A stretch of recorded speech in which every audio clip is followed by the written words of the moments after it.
जब दर्द से कर्राते भीष्म पितामह ने भगवान श्री कृष्ण से पूछा कि आखिर मेरा क्या दोष था जो मुझे नुकीले बाणों की शैया पर इस तरह से लेटना पड़ा, तब भगवान श्री कृष्ण ने ऐसा जवाब दिया जिसे सुनकर आप भी हैरान रह जाएंगे।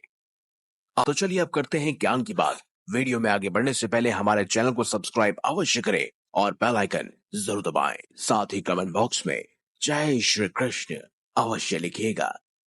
हमारे हिंदू धर्म में कर्म की प्रधानता शुरू से ही है। गीता में स्वयं भगवान श्री कृष्ण ने भी कहा है, यहाँ तक कि सिर्फ एक बार नहीं बल्कि अनेक बार उन्होंने ये बात कही है, जो प्राणी जैसा कर्म करता है उसे वैसा ही फल मिलता है। यदि हम अच्छा कर्म करते हैं तो निश्चित तौर पर हमें उसका अच्छा ही फल मिलता है, और ठीक इसके विपरीत यदि हम कोई बुरा कार्य या पाप करते हैं तो हमें बुरा फल ही भोगना पड़ता है। लेकिन यदि हम महाभारत ग्रंथ का अध्ययन करते हैं तो हम पाते हैं कि महाभारत में पितामह भीष्म एक ऐसा चरित्र थे जिन्होंने निस्वार्थ भाव से हस्तिनापुर की सेवा की थी, जिन्होंने ब्रह्मचर्य का पालन किया और अपने पिता के लिए हस्तिनापुर का राज्य सिंहासन छोड़ दिया। शायद ही किसी ने ऐसा किया होगा, लेकिन फिर भी उन्हें जो अपार कष्ट भोगने पड़े उनसे तो आप भली भांति परिचित ही है कि किस प्रकार से महाभारत का युद्ध समाप्त होने के बाद उन्हें कई समय तक नुकीले बाणों की शैया पर सोना पड़ा। अब प्रश्न उठता है कि आखिर उन्होंने ऐसा कौन सा कर्म किया था जो उन्हें अपार कष्ट भोगना पड़ा। ये सवाल सिर्फ हमारे मन में ही नहीं बल्कि स्वयं भीष्म पितामह के मन में भी उठा था। तब उन्होंने भगवान श्री कृष्ण से पूछ लिया, इन नुकीले बाणों से तो किसी का भी शरीर छत्त विषक्त होकर खून की धाराएं बहती हैं, लेकिन पीड़ित अवस्था में मैं अभी भी इन बाणों की शैया पर आखिर क्यों लेटा हूँ? हे जगत गुरु कृष्ण, मुझे इसका जवाब चाहिए। मैंने निस्वार्थ भाव से हमेशा हस्तिनापुर की देख रेख की और हमेशा उसे शक्तिशाली आक्रमणकारियों से बचाया, फिर भी आखिर मेरी ऐसी दुर्दशा क्यों? अपने पिता के लिए मैंने ब्रह्मचर्य का पालन किया, एक एक कर कर मेरे परिवार के सभी सदस्य मारे गए, लेकिन फिर भी मैं अडिग हस्तिनापुर की सुरक्षा करता रहा। आखिर मेरे साथ ही ऐसा क्यों हुआ? आखिर मुझे इन नुकीले बाणों की शैया क्यों प्राप्त हुई? मैंने न कभी कौरवों में न कभी पांडवों में कभी भी भेदभाव नहीं किया।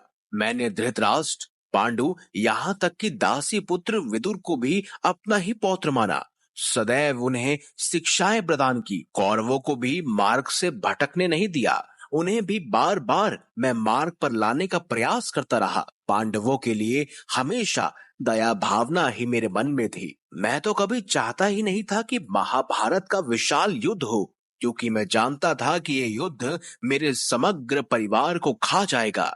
हे जगत गुरु कृष्ण, आखिर मेरे साथ ही ऐसा क्यों हुआ? आखिर मुझे इन अनगिनत नुकीले बाणों की शैया क्यों प्राप्त हुई? क्या मेरा कोई कर्म ऐसा था जो ईश्वर को कतई प्रिय नहीं था? मेरे मन में कई सारे सवाल हैं।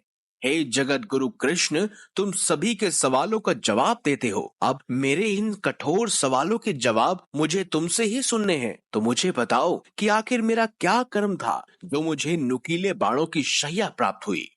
तब भगवान श्री कृष्ण मंद मंद मुस्कुराए और उन्होंने भीष्म पितामह से पूछा, पितामह, क्या आपको अपने पिछले जन्मों के कर्म याद हैं?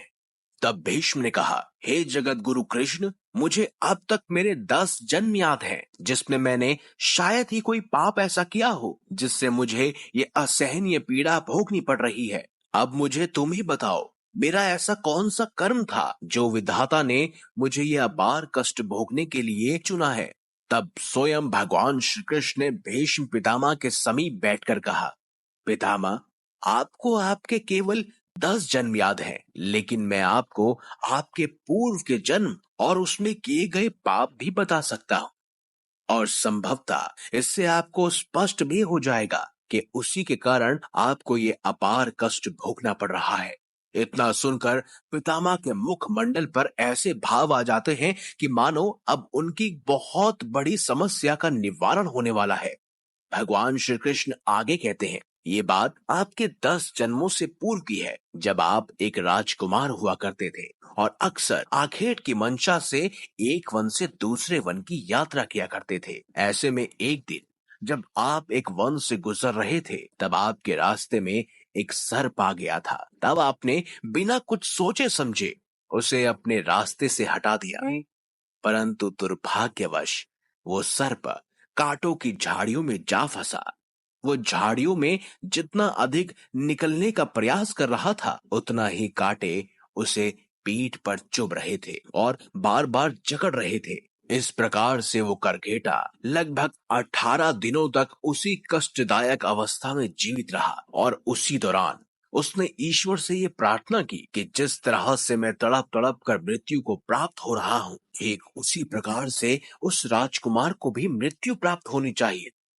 अंततः एक दिन उसने अपने प्राण त्याग दिए। इसी वजह से पितामह भीष्म, आप अपने पाप का फल भोग रहे हैं। इतना सुनते ही पितामह के मन में एक नया प्रश्न जन्म ले लेता है। वो कहते हैं, हे जगत गुरु कृष्ण, यदि ऐसा है तो फिर मैंने अपने पूर्व के 10 जन्म बिना किसी कष्ट के बिताए। आखिर क्यों मुझे उस पाप की सजा अगले जन्म में नहीं बल्कि इसी जन्म में मिली है? तब भगवान श्री कृष्ण कहते हैं, उसके पीछे का मुख्य कारण पितामह ये है कि उन जन्मों में आपने कोई ऐसा कृत्य नहीं किया था जो पाप की श्रेणी में आता हो, इसीलिए आपको उन जन्मों में उस करकेटे का श्राप नहीं लगा। इतना सुनकर भीष्म पितामह ने कहा, हे देवकी नंदन, आखिर मुझे ये बताओ कि इस जन्म में मुझसे क्या भूल हो गई जिसकी वजह से मुझे इतने पुराने श्राप को भोगना पड़ रहा है। इस पर भगवान श्री कृष्ण फिर से कहते हैं, पितामह, इसमें भी कोई कहने वाली बात है, क्योंकि सत्य तो आपसे भी नहीं छुपा है। परंतु फिर भी यदि आप कहते हैं तो मैं आपको बता देता हूँ कि इस जन्म में आपने हस्तिनापुर की रक्षा करने का प्रण लिया और साथ में ही उसका पालन भी किया, लेकिन फिर भी आपने हस्तिनापुर की गद्दी पर बैठने वाले उस अधर्मी और अल्प बुद्धि वाले घनघोर अत्याचारी दुर्योधन का साथ दिया। बस यही आपके पहले पाप की शुरुआत थी। इसके बाद आपसे दूसरा पाप तब हुआ जब आपकी आंखों के सामने उस भरी सभा में पांडवों के साथ युद्ध क्रीड़ा में छल और आपके कुल वधु का चीर हरण हुआ। लेकिन आपने धर्म के पथ पर चलने के बावजूद उस कपटी शकुनी को ना तो टोका, ना ही दुर्योधन और दुशासन को ऐसा करने से रोका। बस इन्हीं कुछ पाप के कारण आपके श्राप का श्रेय हो गया और पूर्व जन्म का वो पाप पुनः फिर से फलित हो गया और परिणाम आपके सामने है। इतना सुनते ही भीष्म पितामह की आंखों से कुछ आंसू टपकने लगे और अचानक ही उनके मुखमंडल में एक नई चमक सी आ गई, मानो कि अब उनके सारे कष्ट समाप्त हो गए हैं। उन्होंने भगवान कृष्ण का हाथ थाम लिया और श्री कृष्ण ने भी पितामह को अपने हृदय से लगा लिया। उसके बाद जल्द ही सूर्यदेव उत्तरायण हो गए और माघ मास का शुक्ल पक्ष आ गया। तब भीष्म पितामह ने अपनी देह त्यागी और वह सदा सदा के लिए परमात्मा में विलीन हो गए। लेकिन उनके मन में कुछ ऐसे प्रश्न थे जिनका जवाब सिर्फ और सिर्फ जगत गुरु कृष्ण ही दे सकते थे, और उन्होंने ऐसा ही किया। इससे हमें ये जानने को मिलता है कि हमें कभी भी अपने कर्मों को नहीं भूलना चाहिए। सदैव हमें अच्छे कर्म करने चाहिए। ना ही मन में किसी के लिए द्वेष भावना होनी चाहिए, ना ही अपने मन में किसी के लिए गंदे विचार। आशा है आपको ये खास जानकारी, वीडियो अच्छी लगी है। अगर वीडियो अच्छी लगी है तो लाइक कीजिए, हमारे चैनल को सब्सक्राइब कीजिए और ज्यादा से ज्यादा शेयर भी कीजिए। तो मिलेंगे अगली बार एक नई खास वीडियो के साथ। तब तक ले देखते रहिए संपूर्ण ज्ञान का केंद्र बिंदु, मिस्टीरियस हिंदू।